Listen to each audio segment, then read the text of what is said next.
Սիրելի քաղաքացիներ, թույլ տվեք այս անհասկանալի հրճվանքին չանդրադառնալ խնայելով ձեր նյարդերը, պարզ երկու ճշմարտության մասին խոսեմ։ Երբ ընդդիմադիրները հայտարարում են որևէ մեկի նկատմամբ, որ կա քաղաքական հետապնդում կամ որևէ մեկը քաղաքական հալածյալ է, ընդդիմադիրները այդ մարդուն սուրբ չեն հռչակում, չեն քննարկում որևէ մեկի սուրբ կամ ոչ սուրբ լինելը։ Քաղաքական հալածյալ կամ քաղաքական բանտարկյալ լինելը որոշվում է հետևյալ պարզ մեխանիզմով։ Արդյոք քո նկատմամբ կա տարբերակված վերաբերմունք կապված քո քաղաքական հայացքների հետ։ Այդ մի տարով, ընդհանրապես 5 չափանիշ կա, բայց այդ մի տարով է որոշվում քո նկատմամբ քաղաքական հետապնդում է, թե չէ։ Հիմա եկեք տեսնենք Վարդան Ղուկասյանի նկատմամբ կա քաղաքական հետապնդում, թե չէ։ Մենք տեսել ենք շաբաթներ առաջ, ոնց է բերման ենթարկվում սպանության ընդդիմադիր համայնքապետի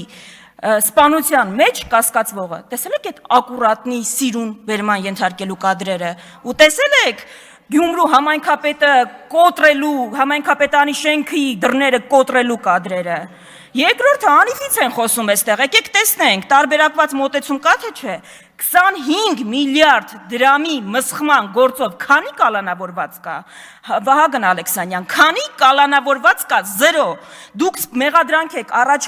առաջադրել մարդուն ձեր իրավական համակարգը, երբ որ երկրից դուրս է եկել, այ էդ է տարբերակված մոտեցումը, ու ընդհանրապես այս կոռուպցիայի դեմ պայքարի շրջանակներում, հələ մի հատ կասեք, մի ընդհատեք, հանգիստ նստեք, ոնց է այնպես ստացվում Ռուբեն Ռուբինյան, ընդդիմադիր համայնքապետ կա, որ ընտրվել է չեք հետապնդել, ընդդիմադիր համայնքապետ կա,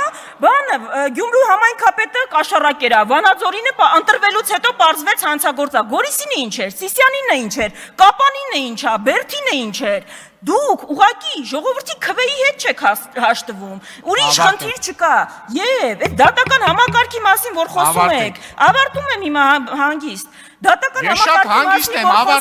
դատական համակարգի մասին, այդ հարգանքի, Արտուր Հովհաննիսյան, Տիկնոջ խոսափողը։